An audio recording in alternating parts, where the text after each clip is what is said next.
नमस्कार, मैं चंदन कुमार और आप देख रहे हैं अपना पसंदीदा चैनल अंगवानी।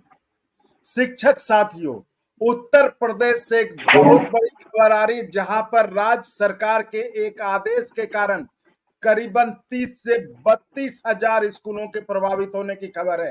30 से 32 हजार स्कूल प्रभावित होंगे तो आप अंदाजा लगा लीजिए इतने ही संख्या में जो उन स्कूलों में शिक्षक होंगे, प्रधानाध्यापक होंगे, उन पर भी असर पड़ेगा इस फैसले का। और छात्र जो वहां पढ़ने वाले उन पर तो असर पड़ेगा ही पड़ेगा।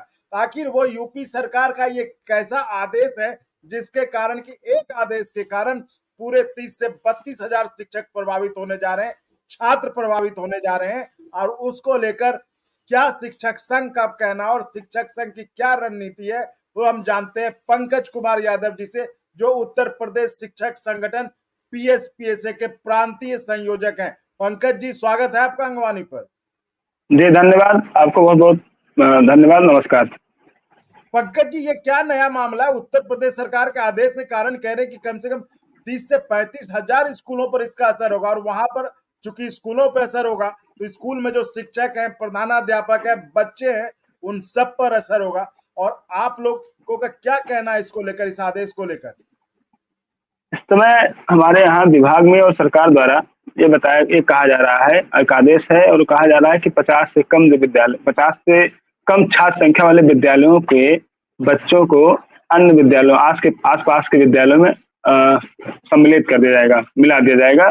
उनके शिक्षा दीक्षा कार्यक्रम वही होगा। वो विद्यालय आगे चलकर हो सकता है बंद कर दिए जाए। तो ये बहुत ही दुर्भाग्यपूर्ण है कि जो है, एक तो निःशुल्क बाल शिक्षा अधिकार के तहत प्रत्येक बच्चे को शिक्षा देने का हमारे संविधान में आर्टिकल है, अनुच्छेद 21 के तहत कि सभी बच्चे हमारे यहाँ सबको निःशुल्क शिक्षा मिले।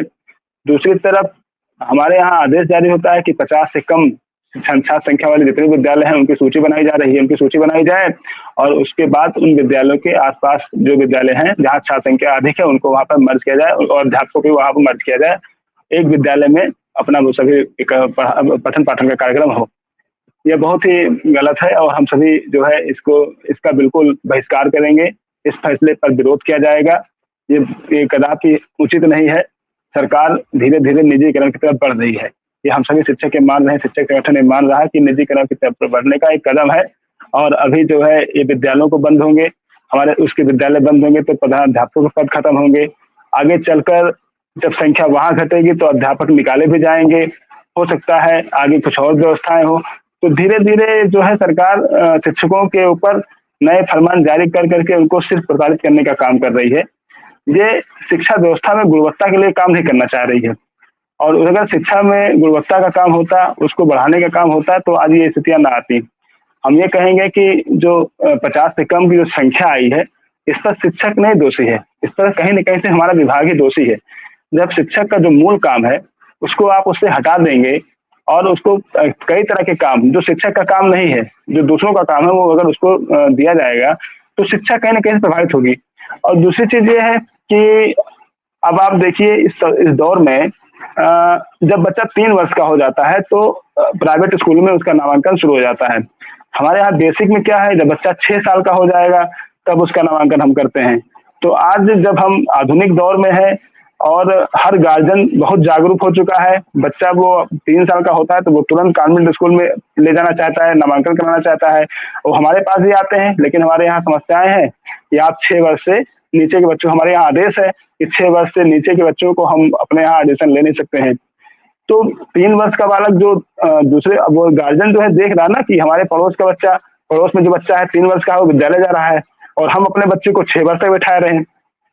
तो इस डर से वो अभी अपना बच्चे का एडमिशन प्राइवेट में करवा देता है और जब वो प्राइवेट में 3 वर्ष की आयु में करवा देगा और जब बच्चा पढ़ने लगेगा तो वो नाम कटा के क्यों हमारे पास आएगा। तो ये जो है कहीं ना कहीं इसकी दोषी सरकार है, विभाग है।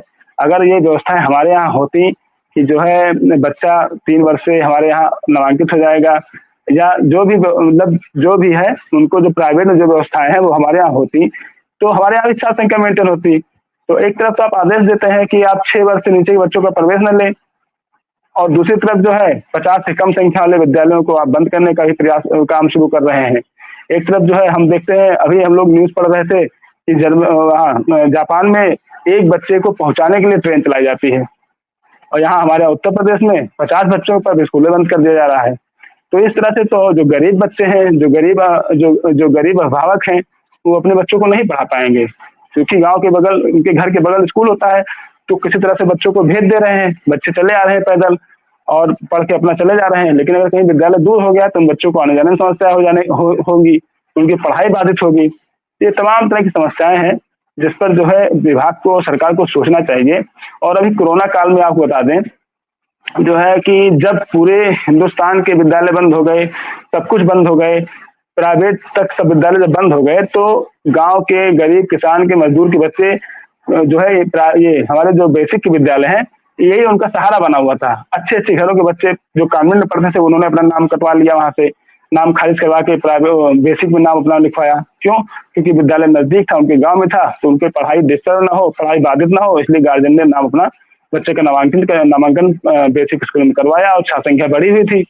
लेकिन अब फिर वही आदेश आया कि 6 वर्ष से नीचे के बच्चों का एडमिशन नहीं होगा, और उसके बाद जो है अध्यापकों को तमाम तरह के गैर शैक्षणिक कार्यों में लगाया गया। तो प्रभावित हुई, गुणवत्ता प्रभावित हुई और बच्चे जो है अपना पलायन कर गए। तो ये सब चीजों पर थोड़ा सा सरकार को और विभाग को गौर करना चाहिए था, और विद्यालय जो 50 से कम जहाँ पर नामांकन है, उनको जो है बढ़ाने के लिए प्रयास करना चाहिए, उस पर सहयोग करना चाहिए विभाग को। संख्या बढ़ेगी और पढ़ाई शिक्षा में भी सुधार के लिए प्रयास हो, तो ये ज्यादा जरूरी है। विद्यालय से बच्चों को हटा के दूसरे विद्यालय में करना ये कहीं से भी उचित नहीं है, ये निजीकरण की तरफ एक बढ़ावा है। जी। तो पंकज जी, एक चीज जो समझ में आ रही, जो आज के समय में हर कोई ये भी कह सकता है कि चलिए जहाँ पे छात्र कम हो तो उसको अगर दूसरे जगह मर्ज कर दिया जा रहा है तो एक तरह से अच्छा ही है, रिसोर्स बचेगा। तो इसमें आप लोग क्या उसको किस नजरिए से देखते हैं? आप लोग कहते हैं कि शिक्षकों इसको मर्ज करने की बजाय बच्चे के एडमिशन पर जोर दिया जाए। जी, मर्ज करने से समस्याएं ये आएंगी कि जो है हमारे जो पद हैं, हमारे जो प्रधानाध्यापक के जो पद हैं, सरकार लगातार उस पर लगातार प्रहार कर रही है, प्रमोशन नहीं हो रहा है। 10 साल से हम देख रहे हैं प्रमोशन नहीं हो रहा है, तो शिक्षकों को जो उनका अधिकार है वो मिल नहीं रहा है, जो चीजें हैं उसको घटाया जा रहा है।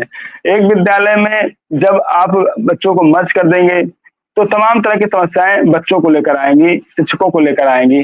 अभी विद्यालय जो चलाए जा रहे हैं वो जहाँ जो पहले जो सोच के विद्यालय खोले गए थे, उस सोच का क्या हुआ? मैं सिर्फ इतना पूछना चाहता हूँ कि जिस सोच से हर ग्राम सभा में 1 विद्यालय, 2 विद्यालय, 3 विद्यालय खोले गए, तो उस समय आज से जो है 10, 15, 20, 25 साल पहले की जो सोच थी, और आज जब हम इतने आधुनिक हो गए हैं, इतने प्रगतिवादी हो गए हैं और शिक्षित हो गए हैं, तो इस सोच में क्यों अंतर आ रहा है? उस समय विद्यालय ज्यादा खोले गए, आज विद्यालय कम कर दिए जा रहे हैं, क्योंकि विद्यालय ज्यादा खोलने की जरूरत है, विद्यालयों में जो है काम करने की जरूरत है, उनके संसाधन बढ़ाने की जरूरत है और गुणवत्ता में सुधार की जरूरत है। तो ये कहीं ना कहीं जो है संदेह की घेरे में है, इसको शिक्षक बिल्कुल बर्दाश्त नहीं कर पा रहे हैं, और जो है संसाधनों को बढ़ाना चाहिए। शिक्षकों को गैर शैक्षणिक कार्यों से पूरी तरह से मुक्त कर दिया जाना चाहिए, बिल्कुल नहीं, किसी भी गैर शैक्षणिक कार्य में न लगाया जाए। शिक्षक को सिर्फ पढ़ाने का काम दिया जाए कि वो सिर्फ पढ़ाए। तो देखिएगा संख्या हमारे यहाँ बढ़ेगी, हर जहाँ भी कम है वो संख्या बढ़ जाएगी, और बहुत टाइम नहीं लगता संख्या बढ़ने में। तो संख्या जो है साल भर में ऊपर जाती है, साल भर में नीचे आती है। ये हर साल का ये काम होता है, जब नामांकन होता है तो बढ़ जाती है, और जब वही मार्च आता है, बच्चे पास होते हैं तो घट जाती है। तो वो उसका ये सोल्यूशन नहीं है कि जो है उसको मर्ज कर दिया जाए, वो क्या कारण है उस पर अध्ययन किया जाए और उसको दूर करने का प्रयास किया जाए। शिक्षकों से जो है उस पर बात की जाए, शिक्षक संगठनों से बातचीत की जाए, छात्र संख्या कैसे बढ़ेगी, और क्या जो आपको हमने बताया कि जो 3 वर्ष से कम, 3 वर्ष की आयु के बच्चे जो प्राइवेट में जा रहे हैं, उनको भी यहाँ नामांकित किया जाए। और जब वो आएंगे, भाई जब बच्चे शुरू से ही प्राइवेट में चले जा रहे हैं तो सरकारी में कैसे आएंगे? 3 साल का बच्चा आपका प्राइवेट में चला गया, अब वो पढ़ रहा है वहां पर, नर्सरी पढ़ा, केजी पढ़ा, एलकेजी, यूकेजी जो भी है पढ़ के फर्स्ट में गया, तब वो वापस लौट के नहीं आ पाएगा। जिसको हम सीधे ले लेंगे अपने यहाँ वही रहेगा, वापस बुलाना कठिन हो जाता है। तो हम अपने यहाँ, हमारे यहाँ गए तो वो सीमा खत्म कीजिए, एज की बाउंडेशन खत्म कीजिए कि अब जो है 6 साल की कोई सीमा नहीं होगी।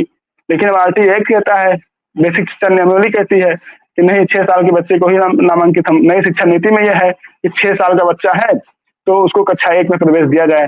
तो 6 से 14 वर्ष के बच्चों की बाल शिक्षा का अधिकार है, निःशुल्क बाल शिक्षा का अधिकार। तो अब लेकिन प्राइवेट में 3 वर्ष से ही शुरू हो जाती है। तो समस्याएं यही आ रही हैं। और प्राइवेट में मोटी फीस वसूली जा रही है, हर गार्जियन के अफोर्ड नहीं कर सकता है। 5,000, 6,000, 2,000, 3,000, तो जो गरीब है, मजदूर है, किसान है, उसका बच्चा कहीं ना कहीं पढ़ाई से वंचित हो जाएगा। अगर ऐसा हुआ तो वो नहीं कर पाएंगे सब अफोर्ड और समस्याओं में आ जाएंगे। तो वो जो है, जो विद्यालय खोले गए थे, ये विद्यालय कमजोर वर्ग के लिए ही खोला गया था। संविधान की मूल भावना के को साथ में रखकर विद्यालय खोले गए थे कि हर बच्चे को, कोई बच्चा शिक्षा से वंचित ना हो पाए, इसलिए विद्यालय हर गांव में खोले गए। हर मतलब एक गांव में 2 खोल, जैसी जरूरत रही, जैसी जनसंख्या रही, उस हिसाब से विद्यालय खोले गए। अब छोटे बच्चे हैं, एक 6 साल का बच्चा, 5 साल का बच्चा, उसको अकेले स्कूल जाना है, तो अगर 1 किलोमीटर 1.5 किलोमीटर स्कूल दूर हो गया तो उसको समस्या नहीं आएगी। आज के दौर में जब हमारे बच्चों को गेट से बाहर नहीं निकलने देते हैं, तो एक गरीब का बच्चा, एक किसान का बच्चा, मजदूर का बच्चा 1 किलोमीटर कैसे अकेले जाएगा? कोई दुर्घटना होगी तो जिम्मेदार कौन होगा? ये तमाम तरह की समस्याएं हैं। ये बच्चों के हित में भी नहीं है, अभिभावकों के हित में भी नहीं है, और सबसे बड़ी बात, ये शिक्षकों के हित में भी नहीं है। ये सबके, किसी के हित में नहीं है ये व्यवस्था। तो उसी में संसाधन बढ़ाए जाए और जो है शिक्षकों से सिर्फ उनके मूल काम कराए जाए। तो आप देखिए, और जो कमी है 6 वर्ष की, कि आप 6 वर्ष में ही प्रवेश ले रहे हैं, और प्राइवेट में जो है, आप एक तरफ प्राइवेट को मान्यता भी खूब दी जा रही है धड़ाधड़, प्राइवेट भी बढ़ाए जा रहे हैं, उस पर कार्रवाई नहीं हो रही है कि प्राइवेट स्कूलों पर कार्रवाई हो, मानक के विपरीत चला रहे हैं सब, लेकिन वो मान्यता उनको मिलती जा रही है, मानक के विपरीत जब भी काम हो रहा है। और सीधे जो है, जो भी कार्रवाई होती है, जो भी आदेश आता है, कि वो सरकारी बेसिक विद्यालयों के लिए आ जाता है, तो उसमें पिसता है हमारा अध्यापक। ये समस्याएं सब, अब इन्हीं जी समस्याओं से पंकज जी, निपटना है। जी पंकज जी, आपने एक बहुत अच्छा उदाहरण दिया कि जिस तरह से जापान में सिर्फ एक बच्चे को पढ़ाने के लिए ताकि वो स्कूल जाए, मतलब शिक्षा का महत्व देखिए कितना है कि एक बच्चा वो स्कूल जाए उसके लिए स्पेशल ट्रेन चलाई जाती है। और जबकि अपने यहाँ उत्तर प्रदेश में करीबन ऐसा आदेश आया जिसके कारण 30 से 32,000 स्कूल बंदी के कगार पर है। तो उस पर शिक्षक संघ का क्या ऐतराज और उसके क्या परिणाम होंगे, क्या दुष्परिणाम होंगे शिक्षकों पर, वहां के कर्मचारियों पर, और साथ ही साथ वहां पढ़ने वाले बच्चों पर। जैसा कि आपको पता है कि सरकारी स्कूलों में गरीब बच्चे, निर्धन बच्चे जाते पढ़ने, जिनके पास प्राइवेट स्कूलों में जाने का साधन नहीं होता है। ये सीधे सीधे उनकी पढ़ाई पर हमला होगा। तो बहुत बहुत धन्यवाद पंकज जी, आपने जिस तरह से सरकार के फैसले के क्या परिणाम होंगे, क्या दुष्परिणाम होंगे, आप उसको कह सकते हैं, उनको समझाने के लिए, उसको बताने के लिए। हम ऐसे ही यूपी के शिक्षकों के और मुद्दों पर आपसे अक्सर हमेशा जुड़ते रहेंगे समय समय पर। तो तब तक के लिए धन्यवाद। और व्यूअर्स, आप इसी तरह चैनल को लाइक शेयर सब्सक्राइब करते रहें, संभव हो तो चैनल को ज्वाइन भी जरूर करें, जिससे हमें और गुणवत्तापूर्ण कंटेंट के निर्माण में मदद मिले। धन्यवाद। धन्यवाद।